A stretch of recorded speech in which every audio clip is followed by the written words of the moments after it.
말씀 은혜 받읍시다. 말씀 은혜 받고 한 주간 승리하기를 바랍니다. 오늘 5번째 말씀입니다. 예수는 성전된 자기 육체를 가리켜 말씀하셨다. The temple. He had spoken of words his body라고 그랬습니다.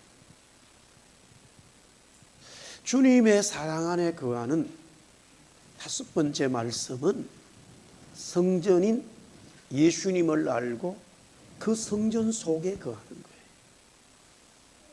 성전이 예수님임을 알고 성전 속에 거하는 것이 주의 사랑 안에 거하는 진리의 말씀이죠. 자, 요한은 이 복음서를 기록한 요한은 가나의 혼인잔치에서 물로 포도주를 변한 이 사건 뒤에 연이어서 예수님께서 성전을 청결하신 이 사건을 기록하고 있습니다. 마태, 마가, 누가는 예수님의 공생의 마지막 부분에 십자가 지시기 직전에 이 사건을 기록하고 있습니다. 그런데 요한은 제일 복음서의 앞부분에 그것도 2장에 기록하고 있다 이 말이죠. 그래서 조금의 논란이 학자들 간에 있습니다. 예수님의 성전 청결 사건이 공생의 기간 중에 2번 있었다. 이렇게 보는 학자들도 있어요. 그러나 아니야, 한 번인데 요한이 의도적으로 복음을 깨닫고 난 이후에 예수님이 하나님인 것을 드러내시기 위하여 공생의 마지막 부분에 있었던 그 성전 청결 사건을 가지고 와서 앞에다 두었다. 이렇게 해석하는 분들도 많이 있어요. 한 번이든 2번이든 분명한 사건은 예수님이 성전에서 난동을 부르셨다. 성전을 완전 발칵 뒤집어 놓았다 하는 것은 분명하다 이거예요. 저는 개인적으로 이 성경을 계속 보면서 한 번의 성전 청결 사건이었는데 요한이 의도적으로 앞에다 놓았다라고 저도 그런 마음을 해석을 가지고 있어요. 그 이유는 오늘 읽은 본문까지에서도 이미 2가지를 찾아볼 수가 있어요. 그 첫 번째는 1장에 시몬의 이름을 이미 1장에 게바라, 베드로라라고 부르고 적고 있습니다. 사실 이 이름이 변화된 것도 예수님이 지어주신 이름의 사건도 예수님이 거의 마지막 즉 가이사라 빌립보에서 예루살렘에 이제 마지막으로 내려와서 십자가 지시는 그 일이 있기 직전에 가이사라 빌립보에서 사람들이 나를 누구라고 하느냐고 물었을 때에 적절한 대답이 없자 이 제자들에게 묻자 베드로가 시몬이 급하게 주는 그리스도시요 살아계신 하나님의 아들입니다. 우리 한번 따라합시다. 주는 그리스도시요 살아계신 하나님의 아들입니다. 이런 고백을 외치자 야 바요나 시몬아 네가 복이 어떠다. 이제부터는 네 시몬이라 하지 말고 내가 내 이름을 줄게. 새 이름을 줄게. 베드로 게바라라 반석 이라 그 이런 믿음 같은 반석 위에 내 교회를 세운다라고 말씀하셨습니다. 이미 이 사건도 상당히 공생의 마지막 치닫는 그런 사건이에요. 시간이에요. 그러나 요한은 앞에다 갖다 놨어요. 또한 오늘 본문을 읽으면서도 제자들이 이 시편의 말씀을 인용해서 얘기하는데 사실 예수님을 따라다니던 이 십자가 부활 사건 이전에는 이렇게 제자들이 영적으로 예수님의 일어나는 모든 일들이 구약의 말씀에 이것을 성취하기 위해서 하시는 것이구나 라고 표현한 지 거의 없어요. 그들이 예수님을 구세주로 영접은 했다 하지만은 그러나 성령 받은 이후에 계속 베드로 요한을 보면은 이제 바울도 그렇고 이 부분이 구약성의 이분이 이것이 이렇게 예수님의 말씀이었구나 하고 깨닫기 시작하고 정말로 구세주로 영접하는 모든 성도들은 이 성경을 보면서 그 주님을 만나게 되는 것이죠. 어쨌거나 예수님이 성전 정결 사건을 이루신 것만은 확실하다 이거예요. 오늘 여기 보니까 13절에 유대인의 유월절이 가까워서 예수께서 예루살렘으로 올라가셨다라고 말해요. 예루살렘은 이스라엘의 중심이고 그 예루살렘의 중심은 또한 성전입니다. 이스라엘 백성들은 3대 절기가 있죠. 유월절과 무교절. 유월절과 무교절은 같은 한 주간이에요. 그 다음에 50일 뒤에 있을 77절 오순절이 있어요. 그리고 마지막 초막절. 이 세 절기는 모세 시대에 하나님이 백성들에게 주셨는데 한 주간 지켜야 되는 하나님의 영원한 규례였어요. 당연히 예루살렘 중심이고 그것은 또한 성전에서 하나님 앞에 드리는 제사 중심이 있고 하나님께 영광을 돌리고 기뻐하는 그런 잔치였습니다. 지금 예수님이 이 성전, 예루살렘 성전을 지금 발칵 소동한 이 사건의 성전은 헤롯이 건축하다시피 한 정축한 성전인데, 헤롯은 유대인의 왕이었는데 사실은 이스라엘 사람이 아니라 이 에돔 족속에서 에서의 후손인 이둠의 사람입니다. 이방인이 이스라엘의 이 왕이 되었는데 모세법에 하나님의 성경 말씀에 어떠한 일이 있더라도 너희들은 왕을 만들지 마라, 내가 왕이다라고 하나님 말씀하셨음에도 불구하고 백성들이 정왕을 원한다면 절대 유대인 이스라엘 백성들에게서 왕을 세우라, 그것이 성경의 말씀이었어요. 그럼에도 이 헤롯이 어떻게 왕이 되었느냐? 입지적인 인물이죠. 그런 로마의 이 정치 속에서 성공하고 싶은 그런 정치적인 야심을 가지고 로마의 지극정성으로 충성하고 그 일을 감당해냄으로써 계속적인 로마의 이 관료로 성장하기 시작하고 그가 원하는, 진짜 원하는 이스라엘의 왕이 되고 싶었다. 그래서 그것을 일명 황제 밑에 있는 분봉왕이 되어진 것이죠. 당연히 이스라엘 백성들은 반대했습니다마는 그가 왕으로 등극할 수 있었던 것은 이스라엘 백성들의 이 성전이 너무나 낡았기 때문에 자기의 모든 정치적인 힘을 거기다 쏟고 자기의 재산도 거기에 투자하면서 유대인들의 환심을 사서 이 성전을 46년 동안 이 헤롯 가문이 지금 계속적으로 건축하고 있었다라는 거예요. 우리가 아는 대로 솔로몬 시절에 성전이 세워졌습니다마는 바벨론에 의해서 파괴가 되지요.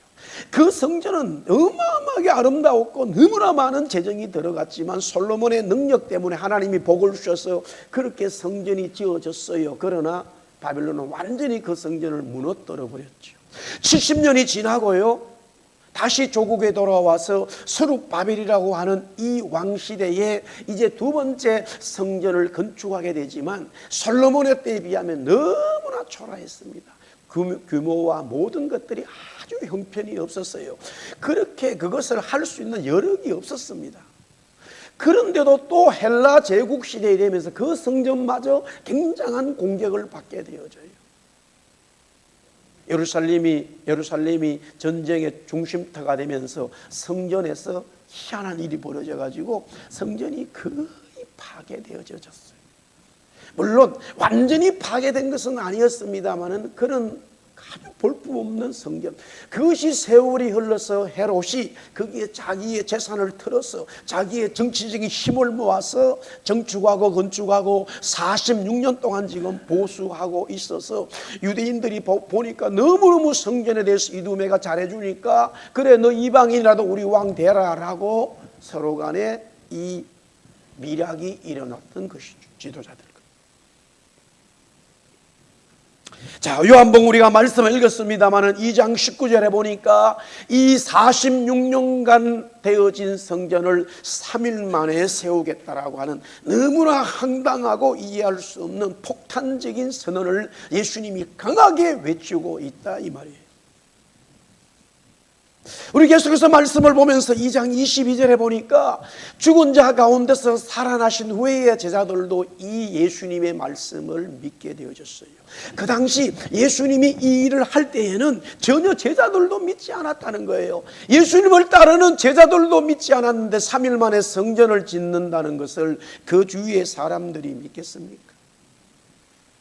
아무도 믿지 않죠.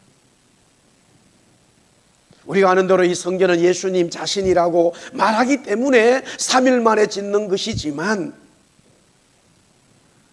오늘 이 사건을 보면서 정말로 예수님이 원하는 성전, 어떤 성전의 모습이 되어야 되는가, 우리는 오늘 성경을 통하여 그 진리를 발견하고 받아들여야 할 것입니다. 예수님이 원하는 성전은 오늘 요한복음 2장 14절부터 16절에 보니까 장사하는 사람들을 쫓아내고 상을 엎으시고, 우리 한번 따라하겠습니다. 내 아버지의 집, 내 아버지의 집이라고 외치고 있어요. 장사하는 집을 만드지 말라. 다른 복음서에는 그 뒤에 만민이 기도하는 집이라고 얘기하는데 요한은 그것을 빼버렸어요. 왜? 이유가 뭐냐? 내 아버지의 집이라고 하는 사실을 중요하게 다루고 있어요. 지금 하나님의 성전인 예루살렘 성전이 하나님의 집이 아니라 장사꾼들의 집이에요.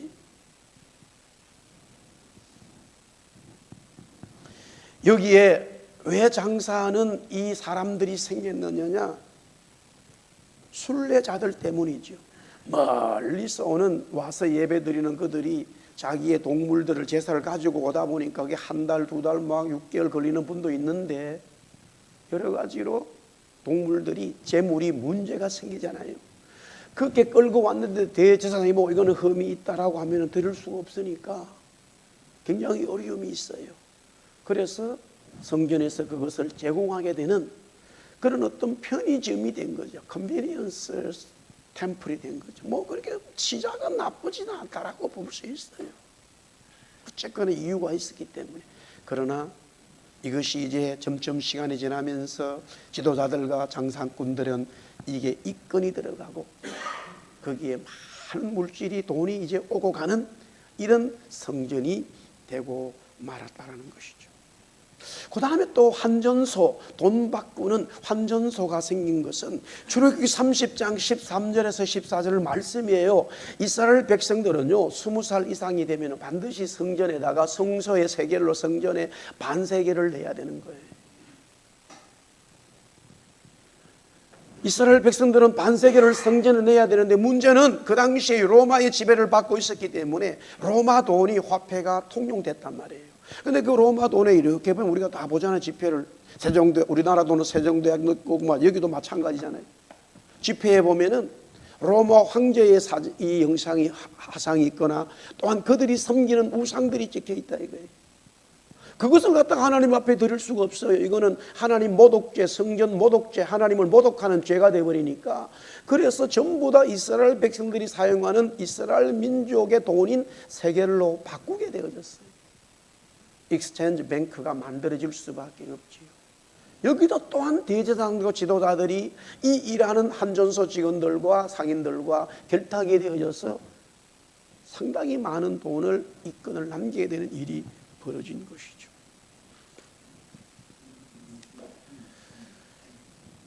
예수님이 원하는 성전은 뭐냐? 우리 한번 답사. 성전은 하나님의 집이다. 철저히 하나님의 집인 것을 가르쳐주고 있어요. 지금 예루살렘 성전은 물질이 중심이 되고 장사꾼들이 중심이 되고 입건이 중심이 됐어요. 거기에는 제사장들이나 바리새인, 서기관들, 종교 지도자들이 왜 없어요? 백성들 아무도 이 일에 대해서 태클을 끄는 자가 없었어요. 문제 제기를 하지 않았어요. 왜? 백성들도 그것이 다 편하기 때문에. 또한 어떨 때는 자기들이 많은 물질을 내더라도 하나님 앞에 예배하는 제물인데 어떻게 내가 다른 반감의 마음을 가질 수 있을까라고 하는 시대적인 그런 상황이 있었기 때문에 아무도 성전에서 일어나는 그 상황에 대해서 누군가가 깃발을 들지 않았다. 그러나 예수님이 어느 날 엄청난 일을 여기서 해버리고 마는 거예요. 하나님께서 이스라엘 백성들을 애굽에서 출애굽시켜서 가나안으로 가실 때에 이 40년 광야 생활을 만나를 주실 때에 우리가 성경을 보면 분명히 알아야 되는 것은 너희들이 매일매일 하늘에서 내리는 만나로 먹고 사는 것이 아니다. 내가 만나를 주지만은 너희들이 만나로 먹고 사는 게 아니라 내 입에서 나오는 말씀으로 살아라 라고 말하는데, 사실은 그것은 맞지 않아요. 그러나 더 해석하면, 오늘 이 성경과 우리 해석하면은 하나님의 성도, 하나님의 백성들은 물질이 중심이 아니라 하나님 중심이 되어야 한다는 말씀이었어요. 여러분들 구원받고 은혜받고 하나님의 교회가 되고 성도가 되면서 살아가는 삶의 중심은요, 우리가 다 물질이 있어야 되지만 그것이 물질이 있다고 해서 물질이 중심이 되는 것과는 달라요. 아담 이브가 창조를 받았을 때 모든 물질을 누릴 수 있는 하나님의 복을 받았습니다마는 선악과를 먹게 됨으로써 물질 중심이 되어진 거예요. 선악과를 따먹었기 때문에 물질 중심, 하나님 중심에서 벗어나게 되었다라는 사실이에요. 지금 성전은 바로 물질 중심이었다라는 거예요. 그것을 예수님이 지적하고 있어요. 오늘날 마지막 때의 교회의 성도들이 주님 오시는 날을 기다리고 있는 이런 시점에 우리는 다 먹고 살아야 됩니다마는 정말로 광야에 사는 이스라엘 백성들처럼 하나님의 입에서 나오는 말씀으로 살 수 있느냐, 하나님 중심으로 살 수 있느냐, 그것을 하나님이 보고 계시고 진짜 믿음의 하나님의 성도들, 교회를 보고 있다라는 말씀이지. 선교합시다, 사역합시다. 아유, 목사님 재정이 없어요. 물론 우리는 현실적으로 그것을 부정할 필요는 없습니다만, 그러나 늘 우리가 알아야 되는 것은 교회든 성도든 중심이 하나님 중심에서 벗어나면 안 된다라는 거예요. 하나님 중심이 되면 하나님이 물질로 복을 주시는 거예요. 할렐루야. 그러나 물질이 중심이 되면 하나님은 서서히 그 성전에서 떠나가 버리신다는 거예요. 그것을 오늘 예수님이 우리에게 말씀해 주고 있죠. 그 다음에 계속해서 예수님이 원하는 성전은 뭘까? 요한복음 2장 17절에 이렇게 되어져 있어요. 제자들이 성경 말씀의 주의전을 사모하는 열심히 나를 삼키리라 한 것을 기억하더라. 예전에 금방 이 서론에 이 말씀을 드렸지만 이 시편 69편 9절의 말씀인데, 제자들이 나중에 은혜 받고 성령 받고 이 예수님의 청결 사건을 보면서 시편 말씀이 예수님을 이것을 향하고 있었구나라고 깨달았다, 뭐 그렇게 해석을 했습니다만, 어쨌든 이 말씀은 다윗의 노래예요. 내용이 뭐냐면은 너무나 하나님의 성전을 사모하는 것 때문에, 하나님을 성전을 섬기고 일하는 것 때문에 오히려 그것이 복이 된 것이 아니라 오히려 화가 되어버렸다라는 거예요. 오히려 환난이 왔다 이거예요. 오히려 박해가 왔다 이거예요. 하나님의 교회를, 하나님의 성전을 더 잘 섬김으로 인해서 복이 되고 기쁨이 와야 되는데 오히려 그것 때문에 나에게 더 문제가 생겨버렸다 이거예요. 그것을 다윗이 노래하고 있는데, 오늘 이 예수님의 성전 청결 사건으로 인해서 이 말씀이 이루어졌다라는 것을 얘기하고 있죠. 그뿐만이 아니라 사실은 이 성전 청결 사건이 예수님이 십자가의 죽음을 당하는 고소장이 되어버렸어요. 마태, 마가, 누가, 요한 마지막에 예수님의 이 재판받는 걸 보면은 이 자가, 이 젊은 이 나사렛 예수가 성전을 3일 만에 짓겠다고 너무나 황당무계한 일을 말을 하고 하나님을 모독하고 성전을 모독한 죄는 죽을 수밖에 없다라고 고소장이 만들어지게 돼요. 그런데 여기서 주님은 한 수를 더 뜬 거예요.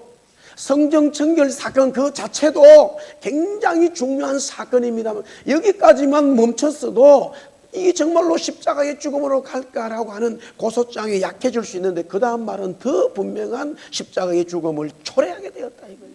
왜? 3일 만에 짓는다 이거예요. 3일 만에 성전을 짓겠다.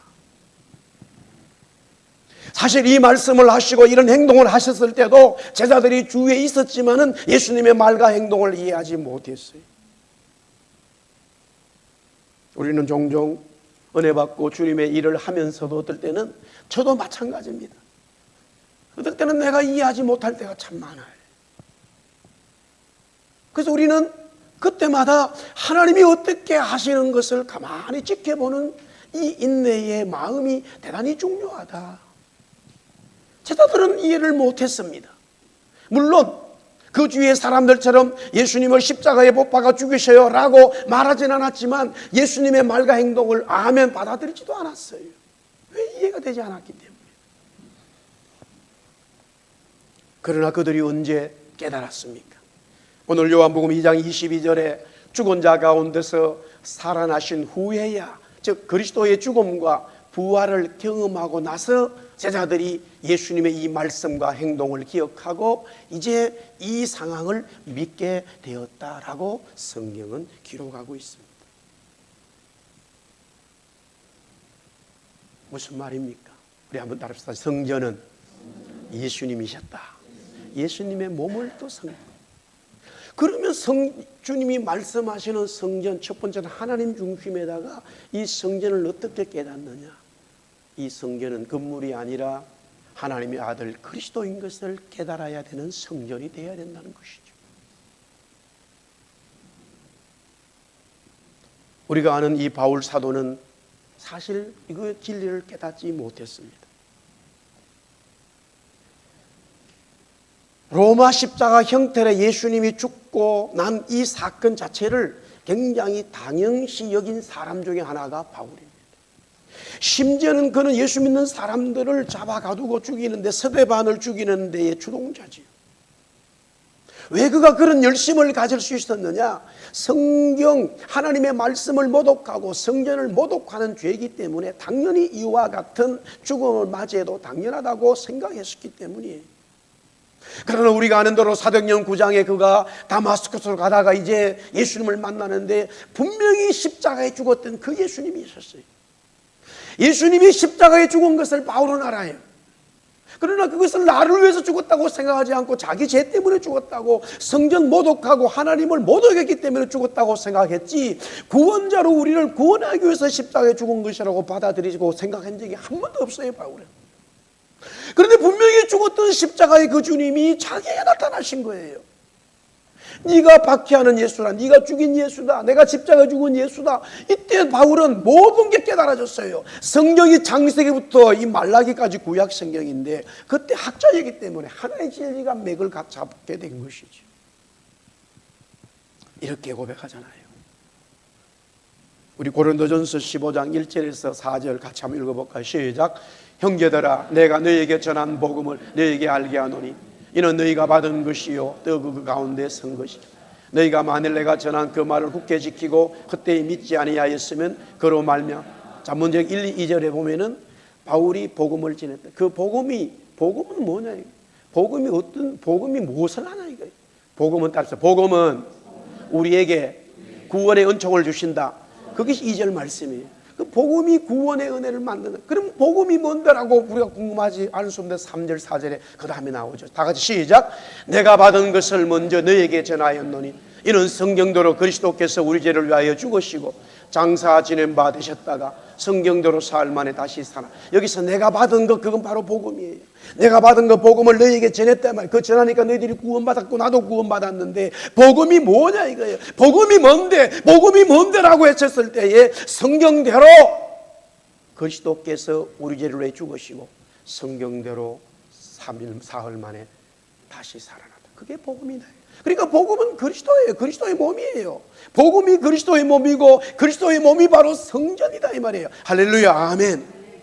그래서 바울이 깨달았어요. 아, 성전이 건물이 아니었구나. 성전, 예루살렘 성전이 그의 성전이 아니라 그리스도가, 그리스도의 몸이 성전이구나라고 깨닫게 된 거예요. 그뿐만이 아니라 그리스도를 영접한 성도들도 그때부터 성전이 되는구나. 한 단계 더 나가는 하나님의 진리를 보게 되었어요. 할렐루야. 그리스도 그분이 성전이에요. 따라합시다. 예수님이 성전이시다. 예, 아멘. 예. 그런데 그 예수님을 모신 저와 여러분이 뭐가 된다고요? 또 성전 교회가 되더라 이거예요. 그거를 진리를 쫓고 있잖아요. 예수님이 원하는 성전은 뭐냐? 예수님을 아는 거예요. 예수님이 원하는 성전은 하나님 중심이면서 또한 그 성전이 예수님 자신인 것을 깨닫는 것이에요. 마지막으로 계속 하나 더 말씀드리겠습니다. 자, 2장 23절. 자, 지금 그 예루살렘 성전에서 예수님이 막 소란을 피웠어요. 그러면 사람들이 이게 당신 무슨 근의로 이렇게 하느냐라고, 무슨 문제인데 우리가, 당신들이 이렇게 하는 것은 하나님 중심 아니야. 아, 그런가? 그렇게 받아들이지 않고요. 그 다음에 이 표현이 너무나 중요합니다. 예수님의 이 모습을 보고는 뭘 원했다고 해도 더 표적을 원하는 거예요.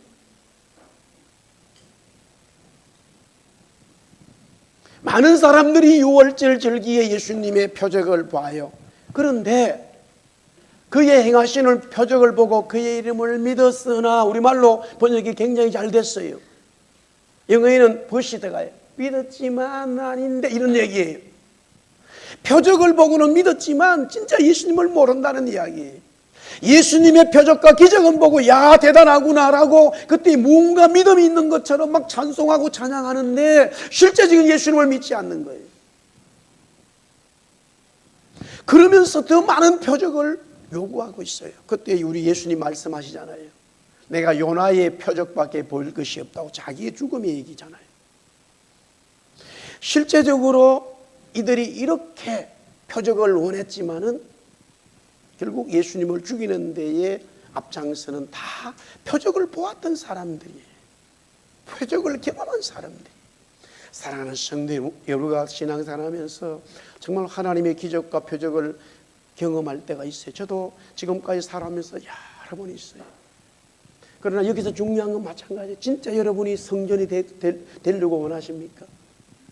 표적을 따라가는 성전은 망하게 돼 있어요. 그 표적이 성령께서, 주님께서 하시는 것이라도 그 표적에 맞추는 성전이 여러분의 신앙생활이 되면 반드시 망하게 돼 있어요. 믿으시면 아멘. 그러면 어떻게 해야 됩니까? 오늘 이 24절, 25절에 너무나 중요한 주님 말씀하고 있죠.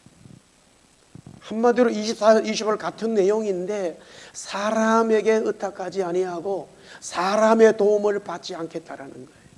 예수님은. 왜냐하면 모든 사람을 아신다 이거예요. 야, 우리가 사람 속을 할 수 있으면 뭐 그 사람은 난 사람이라 그러잖아요. 주님은 하나님이시니까. 그래서 계속 요한은 인간으로 오신 예수님이 분명하지만 그분은 하나님이고 그리스도이기 때문에, 하나님의 아들이기 때문에 흔히 마음을 다하시고 절대 자기가 인간으로서의 메시아 인자로서의 사역을 감당할 때에 어떤 일이 있더라도 사람을 의지하지 않는다는 거예요. 사람의 도움을 구하지 않는다는 거예요. 그러면 누구의 도움을 구하고 누구에게 의탁해야 되는가? 당연히 예수님은 답이 나오죠. 누가복음 23장 46절에 보세요. 우리 한번 따라서 아버지 손에 부탁합니다. 예, 이게 십자가에서 하나님 아버지께 얘기하고 있어요.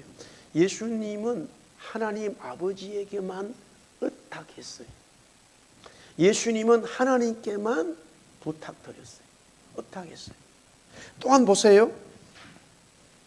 22장 43절 44절에 겟세마네 기도죠. 땀이 핏방울로 변하는 간절한 기도인데 43절에 천사가 하늘로부터 예수께 나타나 힘을 더하더라. 이것은 이 성경의 중요한 표현이에요. 예수님이 십자가에 죽으시고 부활하신 이후에 사도행전 2장의 오순절 성령이 오신 이후에는 전부 다 성령님의 이야기로 아예 바꿔져 있어요. 그러나 구약과 이 성령이 오피셜하게 오기 전에는 천사가 도왔다, 천사가 나타났다, 이런 표현을 계속 성경은 쓰고 있는 거예요. 지금 예수님이 기도할 때 누가 도운 거예요? 천사가 도왔다는 말은 누가 도운 거예요? 성령님이 도우셨다는 말이에요. 성령님의 도우심을 받는 거예요. 할렐루야. 사랑하는 성도 여러분, 저도 구세주로 주님을 영접하면 성전이 되고 우리도 교회가 성전이 다 되는데 알아야 될 중요한 성전의 진리가 있어요. 하나님만 의지해야 되는 거예요. 성령님께만 도움을 구해야 되는 거예요. 하나님 의지하고 성령님께 도움 구할 때 하나님이 사람을 통해서 역사하실 수 있어요. 환경도 변화시킬 수 있어요. 아멘. 그러나 처음부터 환경을 바라보고 사람 바라보고 있으면 주님의 마음은 떠나가게 됩니다. 이것은 중요한 성도들이 가져야 될 진실이에요. 진리예요. 당연히 우리는 먹고 마시고 살아가야 되고 하나님의 자녀들이 이 땅에서 많은 것을 누리는 것을 하나님이 원하셔요. 믿으시면 아멘. 그러나 그 진리 속에는 하나님 중심이 돼야 되고 하나님만 의지하는 신앙으로 되어져 있는 것을 주님이 원하셔요. 그 속에 주님이 계시기 원하시는 거예요. 할렐루야. 제가 이야기를 몇 번 했습니다마는 초창기 때 와가지고 얼마 되지 않았는데 일반적인 보험료도 내지를 못했어요. 지금은 우리가 일반적인 보험료도 내지를 않아요. 그때는 유학생이라서 100몇 불을 냈던 걸로 기억이 나요. 매달 한 달에. 그것도 그때 750불 반값에서는 큰 돈이었단 말이에요. 한 150불 된 것 같아요. 그래서 그걸 내지를 못했어요. 물론 저도 그렇고 아내도 그렇고 무슨 일을 해서 이제는 뭔가를 재정을 만들어야 되겠다고 생각했지만 그게 잘 되지 않았기 때문에 낼 수가 없었어요. 당연히 치과는 안 됐죠. 사실 우리가 이게 지금 정부에서 치과한 게 이제는 1년 만인가 정도, 2년 정도밖에 뭐 되지 않았어요. 근데 혜성이가 이빨이 너무 아팠다. 입이 막 이게 붓기 시작한 거예요. 한국에서 가져온 진통제약을 뭐 줬지만은 되겠어요. 근본적인 치료가 돼야 되는데. 그래서 이렇게 알아보니까 막 일반 보험도 없고 치과도 없기 때문에 돈이 너무 여기는 입 벌리면은 막 돈이 그냥 하늘로 막 날아간다 그러더라고요. 입만 벌렸다 하면. 감당을 할 수가 없고 아예 갈 수가 없었어요. 하루 지나고 이틀 지나고 3일, 일주일이 됐을 때 내가 매일 굴잖아요. 아프니까. 이만큼 부었어. 해리를 갖다 학교에 데려다 주고 걔는 아직 학교 가기 전이 킨더가든 가기 전이 둘째 해서 데려다 주고 오는 집과 학교 중간에 전봇대 붙들고 울었어요. 계속 울었어요. 이게 대체 뭐니 목사가 돼가지고 그때 박신우 목사 나보고 돌아가라 그랬어요. 그러지 말고 한국으로 돌아가. 울었어요. 한참 우는데 그래도 사나이 기질이 있어서 아내한테는 그러는 걸 잘 안 보이려고 그러는데 한참 울었어요. 눈물이 얼마나 애가 아파 죽겠는데 하갈이 얼마나 울었어요. 이스마엘 때문에. 하나님 나는 죽어도 좋은데 애 죽고는 도저히 감당 못하겠다고. 물 떨어지고 빵 떨어지니까. 그때 하나님이 역사하셨잖아요. 한참 우는데 주님이 찾아오셨어요. 나의 종아 울지 마라. 내가 다 해결하겠다. 눈물이 그쳤어요. 할렐루야. 그래서 기쁨으로 왔는데 뭔가가 되겠지. 이제 뭔가 일이 일어나겠지 하고 집에 있었는데 아무 일이 없어요. 오전이 지나고 점심이 지나고 오후가 다 지나가는데 전화가 때리는 왔어요. 옳다 뭔가 왔구나. 이제 전화하고 그때는 눈벌이 없었단 말이에요. 아무것도 없었어. 집 전화에 전화를 받으니까 선배 목사님이 전화 왔어요. 그때 트리니티에서 정식 석사과정 공부한 선배 종신 선배인데 장 목사 나야. 형님 뭔 일이야? 아니 우리 집에 말이야. 우리는 홈스테이 하잖아. 우리 아내가. 그런데 사람이 꽉 찼는데 신문 보고 누가 와가지고 한 2주 있다 그랬는데 가만히 생각하니까 너 집 그 방 아파트 2개에 보니까 애들 둘이 맨날 한 방에 자더라. 그래 그 방 하나 빌려주면 안 되겠나? 아이고 되지요. 그래 보냈어요.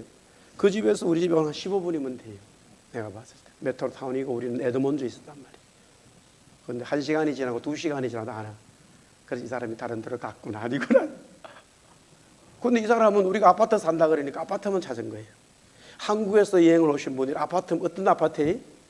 고층 아파트. 우리 이건 하이라이트잖아. 다르잖아. 그러니까 우리 집 주위에 그때 에드먼튼 주위에 뭐 노인 아파트 한 10정도 그거가 옆에 가 보고 찾아 다 시간이 계속 갔다는 거라. 자기가 그러면 다른 데로 가면 되는데 가이드가 있었는데 이 집에 꼭 가야 된다 그런 마음이 들었대. 오케이 뭐. 그래서 왔어요. 가이드가 따라왔더라고. 그래 2주간 있는데 그래 나보고 얼마를 우리가 줄 사람 얼마 받으려고 그러냐고 그래서 자기 우리는 잘 모르겠다 그러니까 그분들이 800불 얘기를 하더라고. 750불 반값인데 800 이 천문학적인 숫자를 지금 우리는 도저히 감당이 안 되겠더라고요. 그래서 우리는 이렇게 돈을 받을 수 없어요. 400불 돌려줬어요. 그러니까 가이드하고 그 사람이 놀래가지고 이 희한하네. 이 돈을 돌려주는구나. 400불을 받았어요. 그래서 그분 저녁을 이제 차려드리고는 40불 11째 떼놓고 그 다음날 아침에 가니까 100몇 불 나왔어요, 주력이. 근데 그분이 2주 있는다니까 음식을 제공, 돈은 받아놓고 반찬이 없으면 안 되잖아요. 그러니까 그때 당시 아시마켓에 가가지고 아내가 시장을 봤어. 그런데 목사님, 나 토론토 구경 갔다 올게. 2박 3일. 어우, 잘 나해가라고 2박 3일 갔다 오더라고. 갔다 와가지고 다시 와서 자고 또 그 다음날 로키 3박 4일 갔다 오고. 아유, 잘 다녀오시라고. 그 다음에 또 빅토리아 뭐 하여튼 차 뛰고 포 뛰고 나니까 집에 있는 날짜는 별로 없었어. 여러분들, 하나님은요, 우리 아들 병 고치는 것도 고치지만 그 사람도 고치는 거예요. 하나님은 위대하신 분이에요. 제가 모르잖아요. 그분이 어떤 분인지 알아. 청바지 입고 뭐 운동화 신고 왔어요. 옷도 흐름하게 입고. 그렇다 돌아가기 전에 이제 여기 있을 때 잠깐 있을 때 뭐 이렇게 제가 좀 이야기도 하고 그랬는데 마지막 가기 전날 나한테 그러더라고. 아이, 목사님 할 얘기 있다고 거실에서. 아이, 그래 무슨 일이냐고. 가만히 보니까 목사님 할 일도 없고 맨날 노는 것 같은데 그러더라고. 그래서 아니, 당신이 어떻게 아냐고. 자기가 아는 말, 자기가 부동산 업자인데 돈이 많다 이거야. 부동산이 엄청 많아. 제주도도 서울 명동에도 있고 뭐 수원에도 있고 아파트도 있고 땅도 있고 부동산 모으는 사람이라. 일부러 옷은 이렇게 입고 다닌대. 그래서 자기는 차는 좋은 걸 탄다 그러더라고. 그래요. 그리고 자기가 여기 게스트 스테이션, 그때 아예 버전입니다. 게스트 스테이션 하나 큰 거 컨비니언스 같이 있는 거 지금 그게 계약이 다 됐다고. 그래 그 중간에 그것 때문에 자기가 왔다 갔다 하고 전화하고 그랬다고 그러더라고. 그런 거예요. 그래서 가이드가 왔다는 거예요. 저는 몰랐지. 그러면서 하는 말이 그거 다 지하고 나면은 뭐 얼마 남는데 나보고 그 매니저를 맡아주고 한 달에 5,000불씩 나보고 가져가라. 나머지는 자기가 와서 가져가겠다. 그때 아이고 감사합니다. 제가 그러지 않았지. 당신이 나를 뭐로 하냐고 말이야. 내가 목사 아니고 당신처럼 비즈니스하면 내가 당신보다 더 큰 그룹 회장 됐어? 뭔 소리야 지금. 이분이 목사님 그게 아니고 제가 잘 아는 분이 있으니까 그분한테 소개해드리라고. 그리고 그 얘기를 딱 끝냈는데요. 그분이 갑작스레 거실에 앉아 얘기하다가 밑에 딱 무릎을 꿇어버리는 거라. 나도 깜짝 놀랐어. 가끔씩 이런 일이 있어요. 하나님 하실 때는 가불이 바뀌었다니까 순간적으로 이제는. 그래가지고 눈물을 뚝뚝 흘리는 거야. 이분 돈이 워낙 많은데 알고 보니까 주위에 다 가족들이 목사도 있고 전도사 장로도 있고 집사도 있고. 예수 믿는 것도 그래요. 그 분표. 예수 믿는 것들이 예수 합니까? 돈만 밝힌다는 거예요. 그래서 자기는 교회 안 간대. 그래, 자기 오늘 여기서 막 눈물, 내가 기도해 줬지. 그렇지 않다. 할렐루야. 그래서 메트로 타운 가자 그러더라. 그래가 자기 아내 못 왔기 때문에 목걸이를 사는데 또 한 달 더 사더니 우리 아내를 줬어요. 똑같은 걸 사가지고. 금목걸이를. 이런 행제가 어디 있어? 그리고 자기 부동산, 자기 네임카드를 주던 낮에 꼭 한국 오라 이거야. 몇 년 뒤에 갔더니만은 자기 사무실에 친구들을 불러 모아놨어. 목사님은 입구에서 조폭처럼 딱 이래가지고 서 있더라. 목사님 오셨습니까? 이래가지고 자기 대접을 하고 자기 집에 가서 아내한테 자랑을 하고 그 다음 아침에 되니까 막 봉투에다 돈 어마어마하게 넣어가지고 쓰라고.